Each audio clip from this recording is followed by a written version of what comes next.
Hello everyone, स्वागत है आपका जीकेजीएस के ऑनलाइन प्रैक्टिस सेट में।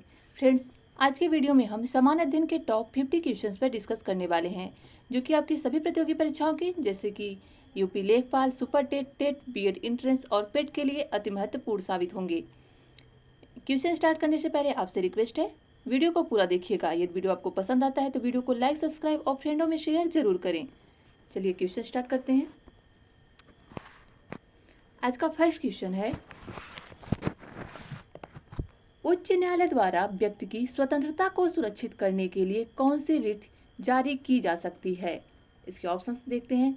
परमादेश, अधिकार परीक्षा, बंदी प्रत्यक्षीकरण और प्रतिषेध। राइट आंसर हो जाएगा ऑप्शन बी, बंदी प्रत्यक्षीकरण द्वारा। उच्च न्यायालय द्वारा किसी व्यक्ति की स्वतंत्रता को सुरक्षित करने के लिए रिट जारी की जा सकती है। यदि रिट क्या होता है इसको जान लेते हैं। रिट न्यायालय के नाम एक लिखित आदेश होता है और भारत में विशेष परिस्थितियों में 5 प्रकार की रिटें जारी की जाती हैं। और ये 5 प्रकार की रिटें कौन कौन सी हैं? परमादेश, अधिकार परीक्षा, बंदी प्रत्यक्षीकरण और प्रतिषेध, और 5वां है उत्प्रेषण।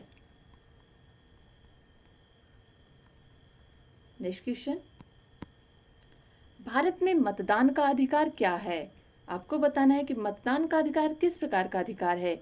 मौलिक अधिकार है, संवैधानिक अधिकार है, प्राकृतिक अधिकार है या कानूनी अधिकार है? राइट आंसर हो जाएगा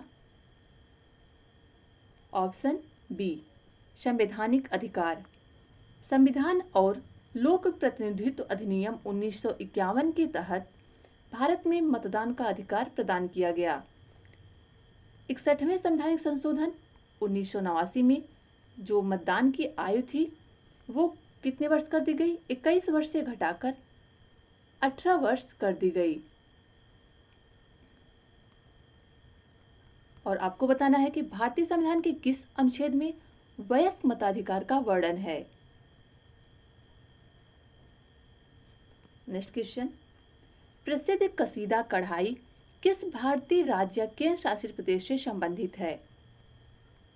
प्रसिद्ध कसीदा कढ़ाई की बात करें तो यह कश्मीर से संबंधित है। कसीदा कढ़ाई मोटे धागों से तैयार की जाती है। इसमें जो चित्रण होता है वो होता है प्राकृतिक वस्तुओं का, जिसमें पेड़ पौधे और पशुओं के चित्र होते हैं। नेक्स्ट, केंद्र सरकार की योजनाओं एवं उनके प्रवर्तन की तारीखों के निम्नलिखित युग्मों में से कौन सा सही नहीं है? आत्मनिर्भर भारत अभियान की शुरुआत 13 मई 2020 को की गई।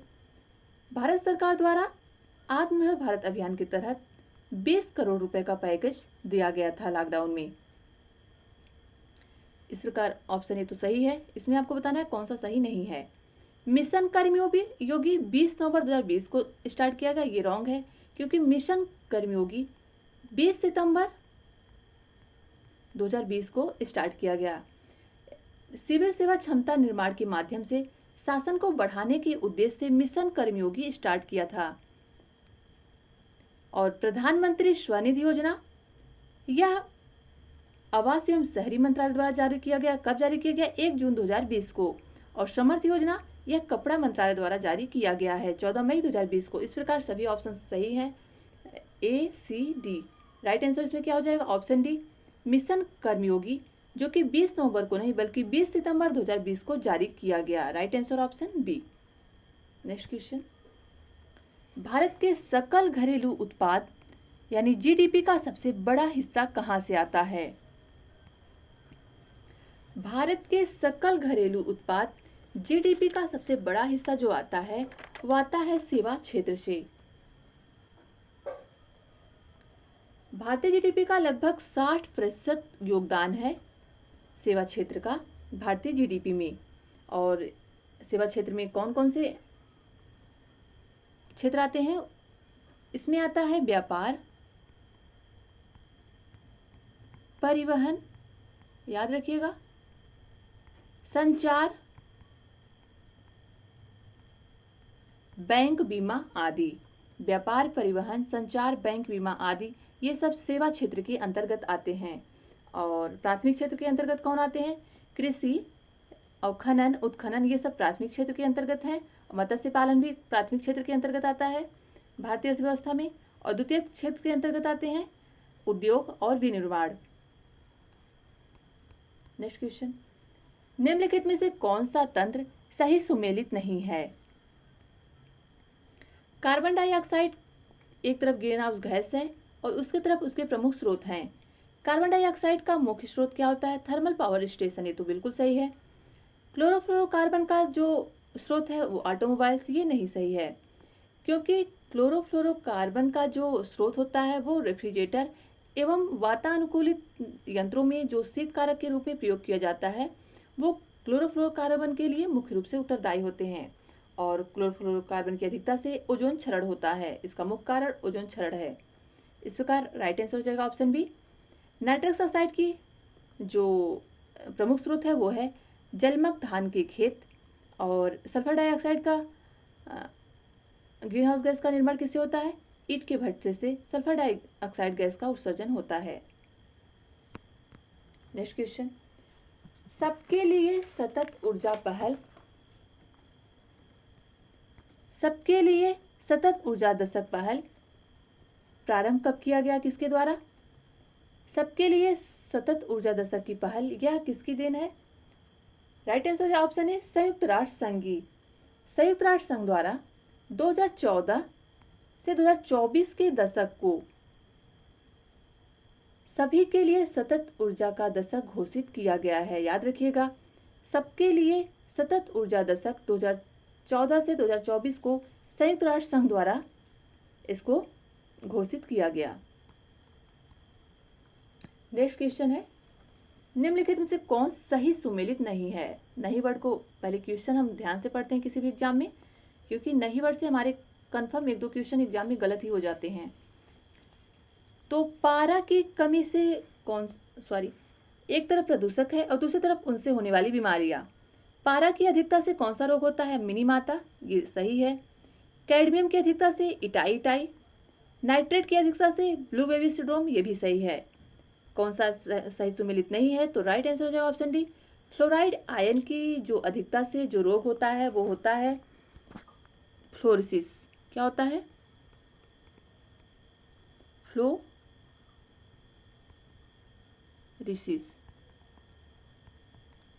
फ्लोरोसिस, जो कि फ्लोराइड आयन की अधिकता से दांतों की एक बीमारी होती है। नेक्स्ट क्वेश्चन, निम्नलिखित में से किसे वायुमंडल के प्राकृतिक संतुलन के लिए कार्बन डाइऑक्साइड की उपयुक्त सांद्रता मानी जाती है? विश्व मौसम विज्ञान संगठन द्वारा वायुमंडल के प्राकृतिक संतुलन बनाए रखने के लिए जो कार्बन डाइऑक्साइड की उपयुक्त सांद्रता है वो है 0.03%। ऑप्शन बी राइट होगा। नेक्स्ट क्वेश्चन, निम्नलिखित में से कौन सही सुमेलित नहीं है? विश्व पर्यावरण दिवस प्रत्येक वर्ष 5 जून को मनाया जाता है, ये तो सही है। पृथ्वी दिवस 22 अप्रैल को, ये भी सही है। तंबाकू निषेध दिवस ये 5 मई को नहीं बल्कि 30 मई को मनाया जाता है। इसका राइट आंसर हो जाएगा ऑप्शन सी, ओजोन दिवस 16 सितंबर को। नेक्स्ट क्वेश्चन, जैव विविधता को अधिकतम संकट किससे है? जैव विविधता को इसके ऑप्शन से करते हैं पहले, प्राकृतिक निवास एवं वनस्पतियों के विनाश से जैव विविधता को संकट है, ये भी तो सही है। अनुपयुक्त कृषि क्रियाओं से जैव विविधता को संकट होता है। जलवायु परिवर्तन से, इससे भी जैव विविधता प्रभावित होती है। जल प्रदूषण से, इससे भी जैव विविधता प्रभावित होती है। लेकिन अगर सबसे अधिकतम संकट पूछ रहा है क्वेश्चन में, ये चारों ही कारक जैव विविधता को प्रभावित करने के लिए उत्तरदायी हैं। राइट आंसर हो जाएगा ऑप्शन ए, प्राकृतिक निवास एवं वनस्पतियों के विनाश से जैव विविधता सबसे अधिक प्रभावित होती है। नेक्स्ट क्वेश्चन, प्रकाश वोल्टीय सेल होते हैं, ये किस प्रकार के सेल होते हैं? राइट आंसर हो जाएगा ऑप्शन ए, सौर सेल। सौर सेल या प्रकाश वोल्टी सेल एक विद्युतीय उपकरण है जो प्रकाश वोल्टी प्रभाव द्वारा प्रकाश ऊर्जा को किसमें चेंज कर देता है? विद्युत ऊर्जा में। नेक्स्ट क्वेश्चन, सूची 1 को सूची 2 के साथ सुमिलित करिए तथा सूचियों के नीचे दिए गए कूट का सही उत्तर चुनिए।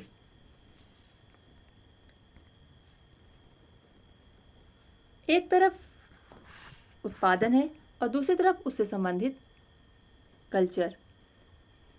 सब्जी खेती के क्या कहते हैं हम? अलूरी कल्चर, यानी 1 का डी होगा, यानी डी का पहला। और मछली पालन को किससे जानते हैं? पीसी कल्चर से। मत्स्य उत्पादन पीसी कल्चर से, यानी सी का हो जाएगा दूसरा। और वृक्षों की कृषि को कहते हैं वेजिकल्चर। याद रखिएगा, वेजिकल्चर का संबंध है वृक्षों की कृषि से। बी का हो जाएगा तीसरा। और अंगूर की खेती विटिकल्चर से। ए का हो जाएगा चौथा। ए का चौथा, बी का तीसरा, सी का दूसरा, डी का पहला। राइट आंसर हो जाएगा ऑप्शन बी, ए का चौथा, बी का तीसरा, सी का दूसरा, डी का पहला। नेक्स्ट क्वेश्चन, विटामिन ई का महत्वपूर्ण स्रोत निम्नलिखित में से कौन सा है? विटामिन ई जो कि वसा में घुलनशील होती है, इसका महत्वपूर्ण स्रोत है गेहूं अंकुर का तेल। विटामिन ए एंटीऑक्सीडेंट के रूप में मानव शरीर की कोशिकाओं में समान रूप से कार्य करने में सहायता प्रदान करता है। और क्या विटामिन ई वसा में घुलनशील होता है, और इसका जो प्रमुख स्रोत होता है वो होते हैं गेहूं के अंकुर के तेल में सबसे अधिक रूप से यह पाया जाता है। नेक्स्ट क्वेश्चन, मलेरिया रोग की प्रभावी औषधि कुनैन का निष्कर्षण किया जाता है। यानी जो मलेरिया रोग के लिए औषधि कुनैन है, उसका हम प्राप्त कहाँ से करते हैं? राइट आंसर हो जाएगा ऑप्शन बी, सिनकोना की छाल से।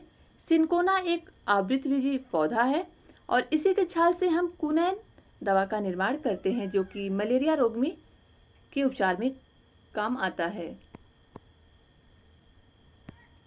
अगला क्वेश्चन है, निम्नलिखित में से किस युग में सही सुमेल नहीं है? थायमीन, विटामिन बी का रासायनिक नाम है थायमीन। इसकी कमी से कौन सा रोग होता है? बेरी, ये सही है। स्कारबिक अम्ल, इसकी कमी से स्कर्वी होता है, ये भी सही है। विटामिन ए की कमी से रतौंधी रोग होता है। और विटामिन के की कमी से रक्त जमता है। इसका राइट आंसर हो जाएगा ऑप्शन सी, विटामिन ए की कमी से वर्ण अंधता यानी कलर ब्लाइंडनेस नहीं होता, बल्कि रतौंधी रोग होता है। और वर्ण अंधता यानी कलर ब्लाइंडनेस जो एक रोग है वो वंशानुगत रोग है। इसके कारण व्यक्ति को लाल व हरा में अंतर करने में प्रॉब्लम होती है। नेक्स्ट क्वेश्चन, निम्नलिखित में से कौन पंचायतों की संरचना के बाबत उपबंध करने को अधिकृत है? भारतीय संविधान के अनुच्छेद 243 ग1 के अनुसार पंचायतों की संरचना के बाबत उपबंध करने का जो अधिकृत है वो है राज्य का विधानमंडल। राइट आंसर हो गया। नेक्स्ट क्वेश्चन, निम्नलिखित अभिलेखों में से किसमें अशोक का नामोल्लेख हुआ है? अशोक जो कि मौर्य वंश का एक महान शासक था, जिसके 14 शिलालेख, 2 लघु शिलालेख हमें प्राप्त हुए हैं। और इन शिलालेखों की जो लैंग्वेज ज़्यादा करके है वो है ब्राह्मी लिपि। और अशोक के नाम किस अभिलेख में प्राप्त हुए हैं? राइट आंसर हो जाएगा ऑप्शन ए, गुर्जरा, मास्की, इन सब अभिलेखों में अशोक का नाम अशोक हमें प्राप्त होता है। नेक्स्ट क्वेश्चन, परम भागवत की उपाधि धारण करने वाला प्रथम गुप्त शासक कौन था? परम भागवत की उपाधि धारण करने वाला प्रथम गुप्त शासक था चंद्रगुप्त द्वितीय। राइट आंसर हो जाएगा ऑप्शन सी, चंद्रगुप्त द्वितीय ने विक्रमादित्य की उपाधि धारण की थी। और यह किसका पुत्र था? समुद्रगुप्त का। और समुद्रगुप्त को भारत का नेपोलियन भी कहते हैं। नेक्स्ट क्वेश्चन, सुप्रसिद्ध मध्यकालीन संत शंकरदेव संबंधित थे। सुप्रसिद्ध जो मध्यकालीन शंकरदेव थे संत, वो थे बैचलर संप्रदाय से। Right answer option C B. Next question, Vivekananda ने शिकागो में आयोजित पार्लियामेंट ऑफ वर्ल्ड्स रिलीजियन में भाग लिया था। आपको बताना है कि स्वामी विवेकानंद जो शिकागो में सर्वधर्म सम्मेलन हुआ था उसमें कब भाग लिया था। राइट आंसर हो जाएगा ऑप्शन सी 1893 में। नेक्स्ट क्वेश्चन, बंकिम चंद्र चटर्जी द्वारा उनके प्रसिद्ध उपन्यास आनंद मठ का कथानक किस पे आधारित है।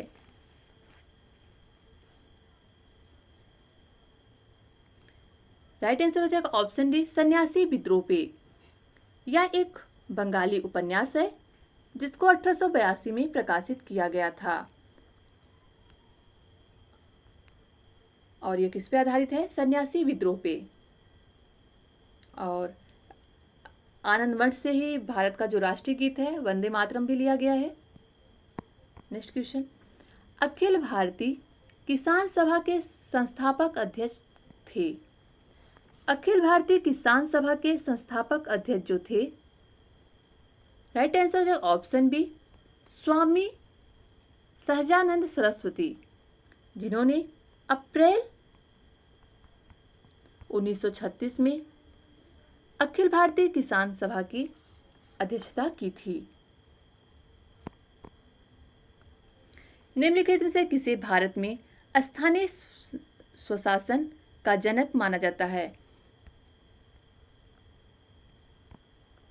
भारत में स्थानीय स्वशासन यानी स्थानीय स्वशासन की व्यवस्था किसने लाया। राइट आंसर हो जाएगा ऑप्शन डी 1882 में भारत में आधुनिक स्थानीय स्वशासन का प्रारंभ लॉर्ड रिपन के द्वारा किया गया। नेक्स्ट क्वेश्चन, निम्नलिखित में से कौन सा ही सुमेलित नहीं है। मोतीलाल नेहरू द्वारा नेहरू रिपोर्ट जारी की गई 1929 में, बिल्कुल सही है। महात्मा गांधी द्वारा चंपारण आंदोलन 1917 में नील की खेती के संबंध में। सुभाष चंद्र बोस द्वारा फॉरवर्ड ब्लॉक की स्थापना की गई, ये भी सही है। एम.एन. जिन्ना द्वारा खिलाफत आंदोलन की शुरुआत की गई, ये गलत है, क्योंकि खिलाफत आंदोलन की जो शुरुआत की गई थी वो अली बंधुओं जैसे शौकत अली और मोहम्मद अली को यह मतलब खिलाफत आंदोलन जारी किया उन्होंने। नेक्स्ट क्वेश्चन, पंचायत समिति के सदस्य किसके द्वारा मनोनीत किए जाते हैं। पंचायत समिति के जो सदस्य होते हैं वो प्रत्यक्ष रूप से जनता द्वारा निर्वाचित किए जाते हैं। ऑप्शन सी राइट होगा। नेक्स्ट क्वेश्चन, अनुपातिक प्रतिनिधित्व की व्यवस्था निर्वाचन क्रिया प्रणाली के रूप में सुनिश्चित करती है।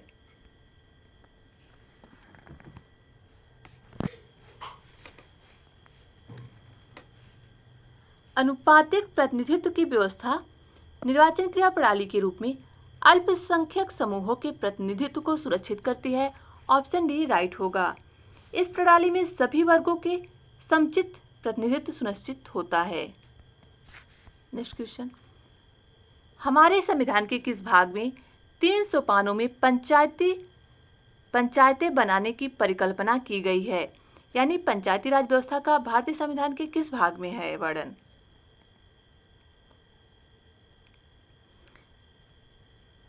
राइट आंसर हो जाएगा ऑप्शन ए भाग 9 में। 73वें संवैधानिक संशोधन 1992 द्वारा पंचायती राज व्यवस्था की स्थापना 24 अप्रैल 1993 को हुई, यानी 92 अधिनियम था। 1993 को पंचायती राज व्यवस्था आरंभ की गई। इस प्रकार 300 पानों में पंचायतों बनाने की परिकल्पना व्यक्त की गई है और ये 300 पान कौन कौन से हैं, जिला स्तर, क्षेत्र स्तर और ग्राम स्तर। नेक्स्ट क्वेश्चन, निम्नलिखित में से कौन राज्य सरकार तथा स्थानीय शासन के बीच राजस्व बंटवारे के लिए उत्तरदायी है। इसके ऑप्शन है मुख्यमंत्री, राज्यपाल, राज्य वित्त आयोग, उपरोक्त में से कोई नहीं। भारतीय संविधान के अनुच्छेद 243 आई के अनुसार राज्य सरकार तथा स्थानीय स्वशासन के बीच राजस्व बंटवारे के लिए जो उत्तरदायी है वो है राज्य वित्त आयोग। Right answer option C. Next question, उदारीकरण, निजीकरण और भूमंडलीकरण की नई आर्थिक नीति घोषित की गई किस प्रधानमंत्री के द्वारा? 1991 में उदारीकरण, निजीकरण और भूमंडलीकरण नई आर्थिक नीति की घोषणा की गई। राइट आंसर हो जाएगा ऑप्शन सी, नरसिम्हा राव द्वारा। नेक्स्ट क्वेश्चन, गांधीवादी अर्थव्यवस्था किस पर आधारित है? गांधीवादी जो अर्थव्यवस्था थी वह न्यास पर आधारित थी। न्यास यानी ट्रस्टीशिप।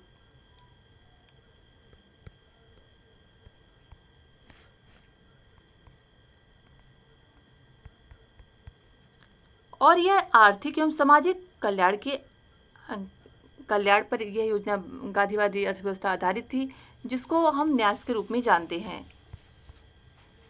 किसी देश की आर्थिक वृद्धि का सर्वाधिक उपयुक्त माप क्या होता है? किसी देश की जो आर्थिक समृद्धि का जो माप होता है वो प्रति व्यक्ति आकलन उस देश की वास्तविक आय होती है। राइट आंसर ऑप्शन डी, प्रति व्यक्ति आय। और यह जो आय निकाली जाती है किसके सापेक्ष? जनसंख्या के सापेक्ष।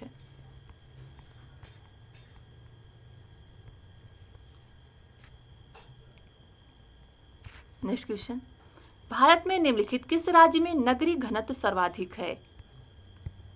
महाराष्ट्र में, पंजाब में, तमिलनाडु में, पश्चिम बंगाल में। ऑप्शन के अनुसार सबसे ज्यादा नगरीय घनत्व पश्चिम बंगाल में है। पश्चिम बंगाल में जो नगरीय घनत्व है वो 5683 वर्ग किलोमीटर है। नेक्स्ट क्वेश्चन, निम्नलिखित संघ शासित राज्यों में स्त्री साक्षरता 2011 की जनगणना के अनुसार उच्चतम है। 2011 की जनगणना के अनुसार यदि पूछे कि केंद्र शासित प्रदेश में पुरुष साक्षरता सबसे ज्यादा कहाँ थी, तो राइट आंसर हो जाएगा ऑप्शन डी, लक्षद्वीप।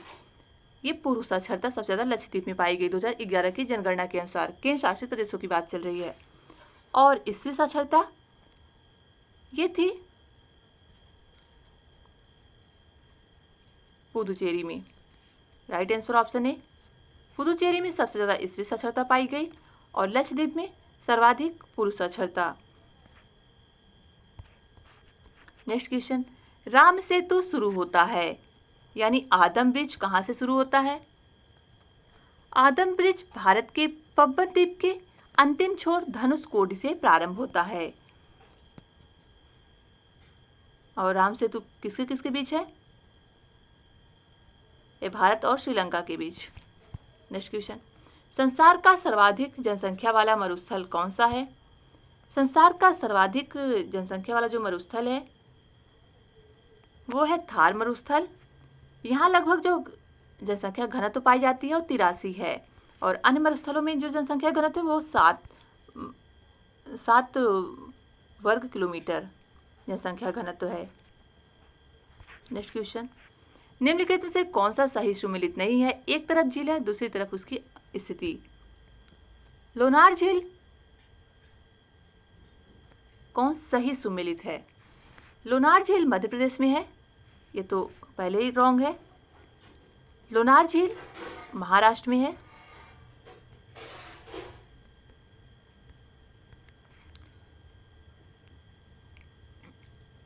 कोलेरू झील आंध्र प्रदेश में, ऑप्शन सी राइट होगा।